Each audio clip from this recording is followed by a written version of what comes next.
Hello guys! Ito na naman po ang inyong manicuristang nanay. Umaariba na naman sa pagkudkod ng ingrown for today's video. Nakakatuwa naman kasi willing itong aking customer na videoan ko ang paglilinis ko sa kanya, Koko. So ayan, kaya naman super happy ang inyong manicuristang nanay dahil may content na naman ako for today's video, o diba? Sabi ko naman sa kanya, di naman nila makikita ang inyong face.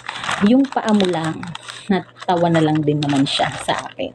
Sa paglilinis nga po pala ng kuko natin ay talaga naman laking ginhawa sa ating pakiramdam, lalo na po sa mga sanay magpa-manicure, pedicure.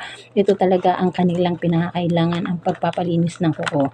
So ayan, at ang pag-aalis ng ating mga ingrown.